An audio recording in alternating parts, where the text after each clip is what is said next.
Olá, tudo bem? Quem nos fala é o Lucas com mais um vídeo do Quarto Mundo e hoje a gente vai falar sobre a terceira temporada de Demolidor. Então bora lá.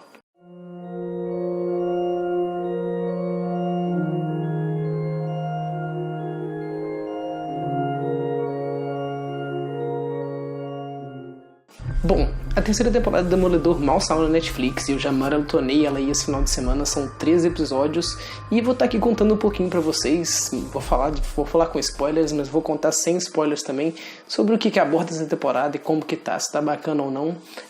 Vale a gente ressaltar primeiramente que recentemente a Netflix anunciou que vai cancelar Luke Cage e Punho de Ferro, Punho de Aço, que são duas séries também da Marvel e cara, sinceramente Punho de Aço nunca me convenceu, é uma série bem ruim. Eu não gostei muito, era uma série que custava bem caro, então eles decidiram cancelar. Bom, que pena. A gente não sei se agora a gente vai ter mais dos defensores, porque 2 membros deles foram cancelados, então romperam seus contratos. Então eu não sei como vai ser. Mas, já adiantando isso, né, vamos falar sobre Demolidor, terceira temporada, que talvez seja a série da Netflix, da Marvel, que faz mais sucesso. E não é sem motivos, vamos dizer assim, é bem merecido. Starve it. Lock it behind bars. But it will find a way to come back even stronger.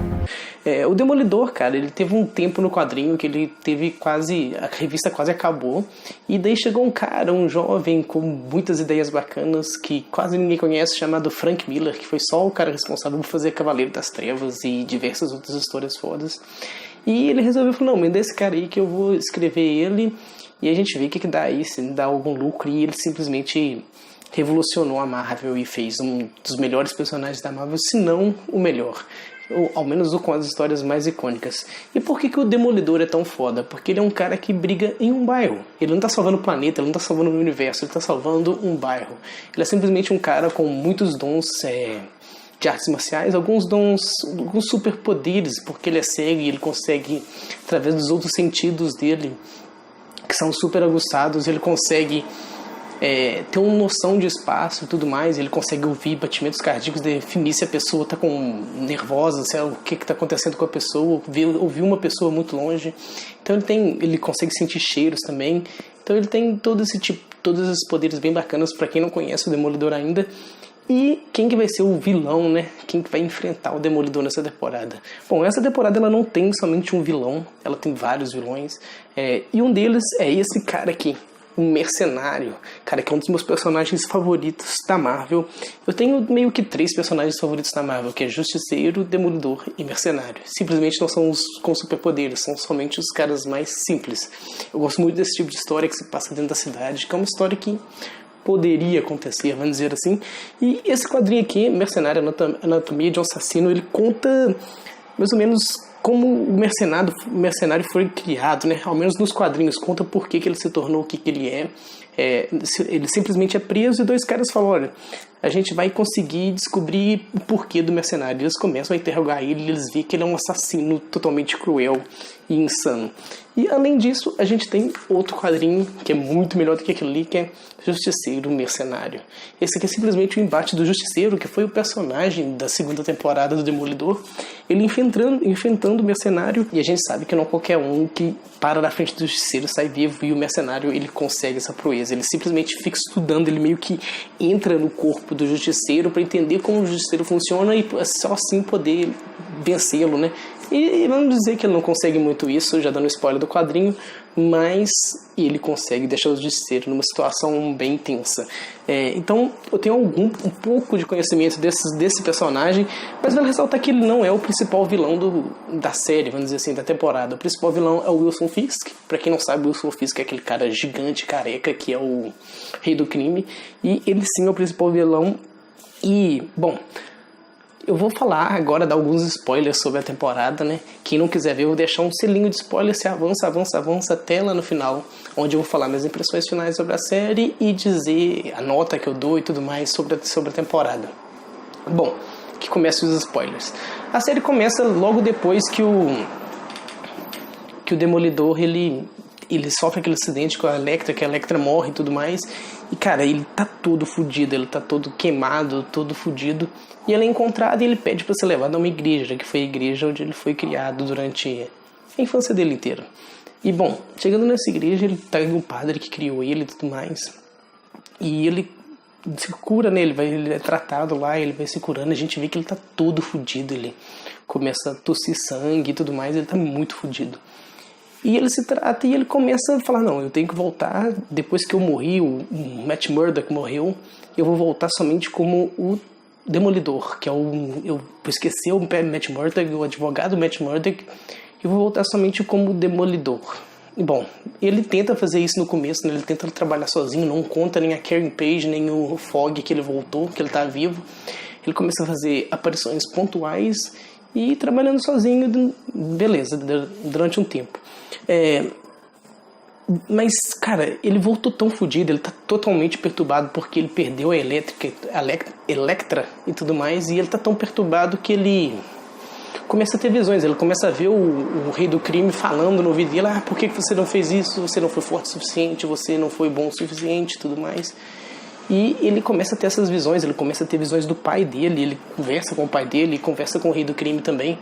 E tipo, fica muito evidente que ele não tá normal psicologicamente falando. Paralelo a isso, a gente vê que o rei do crime tá cumprindo sua pena lá, né? Mas todo mundo sabe, ele é o rei do crime, ele não vai ficar na cadeia por muito tempo. E ele bola um plano todo mirabolante, vamos dizer assim, pra sair da cadeia. O que ele faz? Ele convence um cara, ele paga um cara pra esfaquear ele.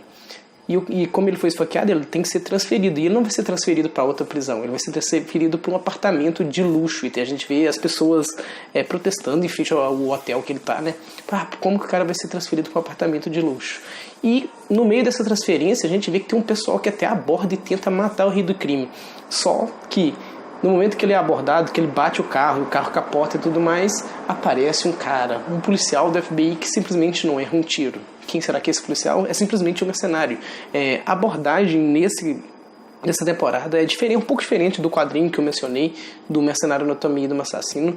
Ele é um policial do FBI que, cara, até no momento que a gente vê, ele só tem uma bela pontaria. Mas aí, beleza, ele foi lá, salvou o rei do crime, mas prendeu ele de novo, colocou ele no apartamento. Aí a gente começa a ser introduzido ao personagem do Dex, que é o mercenário, né? E o mercenário, ele é um cara, a gente vê que é um cara com muitos problemas. Ele foi abandonado e ele sempre foi abandonado pelas pessoas que importavam pra ele e ele nunca conseguiu sobreviver, nunca conseguiu lidar bem com isso, vamos dizer assim. E ele é um cara totalmente perfeccionista, a casa dele é impecável, tudo é muito bem arrumado. Ele até tinha uma mulher que cuidava dele, vamos dizer assim, que ela aconselhava, uma psicóloga que aconselhava ele, e ela morreu. Então ele fica meio que sozinho e ele acha como uma saída, vamos dizer assim, desse mundo dele, virar policial, que ele trabalha ajudando as pessoas. Antes disso, ele chegou a trabalhar aqueles call centers onde a pessoa liga que ela está querendo suicidar e ele dava conselhos para as pessoas. E bom, lá ele conhece uma mulher, uma ruivinha, que ele se apaixona por ela, ele acha ela uma pessoa muito boa. A gente começa a ter uma empatia pelo Dex, a gente vê que ele não é um cara ruim, ele é somente um cara descontrolado e, que, vamos dizer assim, que é uma vítima do sistema, vamos dizer assim. E ele gosta dessa mulher e tal, só que depois ele sai desse emprego e ele vai trabalhar no FBI, mas ele nunca deixou de ter contato com essa garota. Não é que ela tinha contato com ele, somente ele tinha contato com ela, ele seguia ela, ele perseguia ela nas ruas, vamos dizer assim, sabia tudo que estava acontecendo com ela, mas nunca falava com ela diretamente. E bom, o Wilson Fisk ficou deveras impressionado com o que o mercenário fez, né? Matou todo mundo, sei lá, uns 20 caras que tentaram matar o Wilson Fisk, e ele falou: cara, eu preciso desse cara do meu lado. Ele começa a procurar, ele começa a entender quem que é o mercenário, e ele chega em umas fitas. O que são essas fitas? As fitas são que a psicóloga dele gravou com todas as conversas que ela teve com ele, e ela diz... E ele dizendo que tinha vontade de matar as pessoas e tudo mais, e ela acalmando ele. Sempre que ele tá tenso, vamos dizer assim, que ele tá prestes a fazer uma bobagem, ele põe uma fita dessa e escuta que ele acalma. E esse momento o Wilson Fisk vê que dá pra que aquele cara é um cara muito instável, vamos dizer assim, que dá pra fazer ele trabalhar pelo seu lado. Ele começa a apoiar ele, ser um amigo dele, vamos dizer assim. E só que ele descobre que ele tá tendo encontros com a garota ruiva lá, que ele trabalhava no lugar onde que eles ligavam pra quem queria suicidar. E ele vê isso e ele vê ela como um inimigo potencial, porque ela é uma pessoa boa. Então o que ele faz? Ele vai lá, manda matar a mulher e finge que ela parou de querer conversar com ele, deu um fora nele. E ele fica muito puto, ele fica muito instável. e decide simplesmente trabalhar pro Wilson Fisk. E a partir dessa junção entre o Wilson Fisk e o mercenário, né, o Wilson Fisk começa a voltar a ter o controle da cidade, de Hell's Kitchen e tudo mais, porque ele começa de dentro desse apartamento, a cuidar de tudo, de todas as coisas, e ele sabe que o Matthew é o Demolidor, e ele vê no Matthew um inimigo em potencial. Então ele faz todo um plano para poder desmascarar o Matthew. O que ele faz? Ele faz o cara que é o mercenário, o Dex, se vestir igual o Demolidor, entrar em um DP policial, né, um departamento de polícia, e matar uma série de policiais, e matar inclusive um cara que era o cara que tinha esfaqueado o próprio Wilson Fisk, que era o cara que podia depor contra ele. Então ele entra vestido de Demolidor, mata todo mundo e sai, simplesmente com todas as câmeras gravando. Então todo mundo começa a acusar o Demolidor, e o Demolidor, a partir daí, entra só numa decadência enorme. Ele começa a se questionar, ele começa a achar que tem que simplesmente sair matando, que não pode mais contar com a lei, vamos dizer assim. Ele tem que fazer o trabalho sujo com as mãos, com as próprias mãos, e foda-se.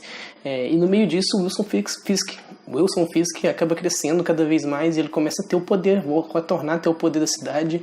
A gente vê o Fogg e a Karen tentando juntar provas para incriminar o Wilson Fisk. A Karen chega até ir na casa do Wilson Fisk, na prisão dele, conversar com ele, e ela admite que matou um capanga do Wilson Fisk que ele gostava muito, que era simplesmente um filho para ele, e ele fica muito putaço, e ele declara que vai matar a Karen, e ela simplesmente tem que ficar se escondendo depois disso. É importante a gente falar que, paralelo a isso, a gente tem um agente do FBI, que esse agente ele tá trabalhando em conjunto com o Wilson Fisk. O Wilson Fisk começa a dedurar todo mundo de Hell's Kitchen, né? E esse cara acha que tá controlando o Wilson Fisk, só que por trás das coisas o Wilson Fisk tá controlando tudo.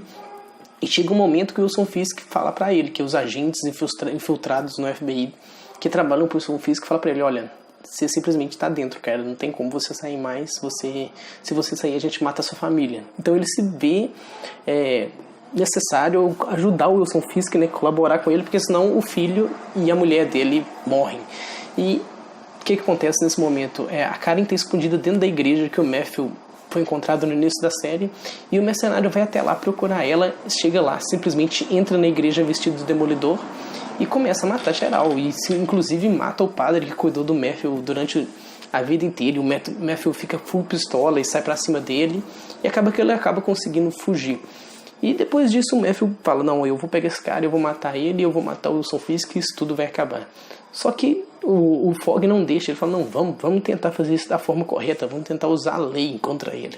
E eles vão lá e pegam o agente do FBI e convencem ele, fala: cara, fala a verdade, a gente vai proteger sua mulher, a gente vai proteger seu filho, você vai lá, fala a verdade, ou o Wilson Fisk vai ser preso. Ele aceita, ele vai tentar falar a verdade, só que chega lá, o Wilson Fisk compra todos os jurados, ameaça a família de todos de morte, e eles simplesmente voltam como mentira tudo que o cara falou. E ele se vê: cara, o que eu posso fazer? Ele volta para casa e faz um depoimento no celular, grava um depoimento contando tudo que ele sabia, e simplesmente depois disso o mercenário mata ele. E esse depoimento vem de volta para a mão do Fogg, e ele disponibiliza isso tudo na internet, né?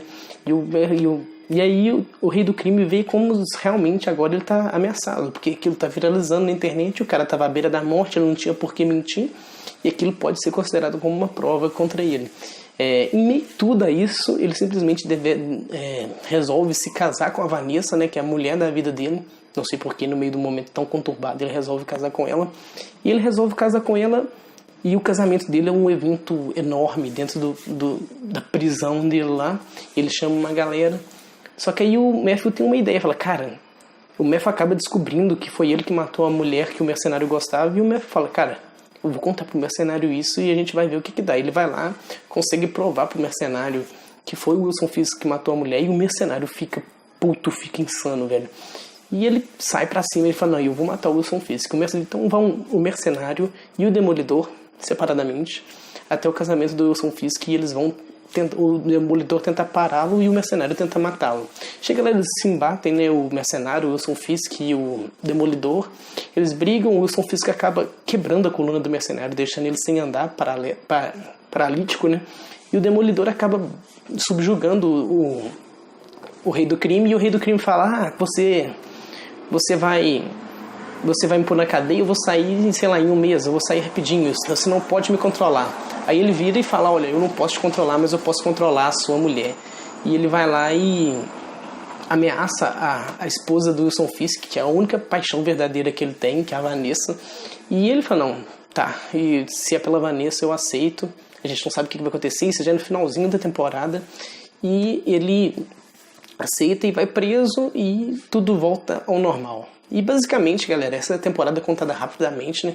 Eu não entrei em detalhes, mas eu tentei contar os pontos mais importantes pra você, sei lá, que não se importa com spoiler, ver se você vai assistir a temporada. E, cara, minha opinião particular sobre essa temporada, eu achei uma temporada bem interessante. Eu acho disparado Demolidor a melhor série da Netflix, da Marvel. Então, é uma série que eu gostei demais da segunda temporada, eu gostei demais do Justiceiro. E, cara, quando eles falaram que ia colocar um mercenário, porque no quadrinho, no filme, o mercenário é abordado como um cara psicologicamente fraco, né? Mas ele não é um cara mau. Ele é simplesmente um cara do bem que é psicologicamente fraco. Ele é muito instável e ele pode ser dobrado por outras pessoas, vamos dizer assim. Mas no quadrinho, o mercenário, a anatomia de um assassino, não. Ele é um assassino desde criança, ele é um psicopata. Então eu achei interessante essa humanização que eles deram no mercenário, eu achei muito bacana. O personagem, o cara que faz o mercenário é muito insano nas lutas. A gente vê até que o mercenário, ele não luta de perto, ele luta somente de onde que ele pode jogar as coisas, né? Então é muito interessante a luta. Ele não veste o uniforme clássico, que é aquele que tem aquele alvo na testa, que a gente já viu até no filme do Demolidor do Ben Affleck, mas ele tá insano, ele é muito foda, ele faz umas coisas bem bacanas. O Demolidor tá muito bacana, ele também não veste a roupa de Demolidor durante a temporada inteira. Ele perdeu a roupa dele lá no incidente com a Elektra, e ele não veste a roupa de Demolidor durante toda a temporada. Mas ele tá muito bacana, cara. As lutas continuam sendo bem coreografadas. Eu achei esse é um ponto positivo. Talvez a série, não sei, a série no final ficou muita coisa pra ser resolvida. Ficou o depoimento do cara do FBI, a luta do mercenário contra o rei do crime, a luta do mercenário contra o Demolidor, a luta do Demolidor contra o rei do crime. Então ficou muita coisa pra ser resolvida, tudo em um episódio. Ficou muito corrido, mas no final você fala, bom, pode até ser, eu aceito isso. Eu acho que a minha nota pra série é um 8. Eu achei a série bem bacana, eu gosto muito de Demolidor. Eu espero venha mais temporadas aí, seria bem interessante a gente colocar a ressurreição da Elektra, né? A gente sabe que nos quadrinhos a Elektra, caralho, que nome difícil. A Elektra não foi morta do jeito que ela foi morta pelo mercenário. O mercenário simplesmente a mata. Quem sabe a gente não pode ver isso aí numa quarta temporada, porque no final da temporada o mercenário não morre. Eu não vou contar como ele sobrevive, mas ele não morre, então a gente tem chances de socorrer. Cara, se você gosta da série da Marvel, com certeza vale a pena você ver a terceira temporada do Demolidor. São 3 episódios muito bacanas, muito interessantes, que fica a dica. Se você gosta de personagens mais simples, não tão super-heróis com poderes e tudo mais, o Demolidor é um cara muito foda. E eles adaptam diretamente as histórias do Frank Miller, que é A Queda de Murdoch, que em outras temporadas, que é os 3 Demolidores do Frank Miller, né, que não tem título, é só Demolidor. A gente vê muita coisa disso lá e, cara, a adaptação do Frank Miller é igual a adaptação do Alan Moore, sempre fica boa. Então é isso, eu espero que vocês tenham gostado do vídeo. Se gostou, deixa seu like, se inscreve no canal, curte a página no Facebook. Se vocês querem mais dicas de quadrinhos, de séries e tudo mais, comenta aí. E é isso aí, um abraço e tchau, tchau.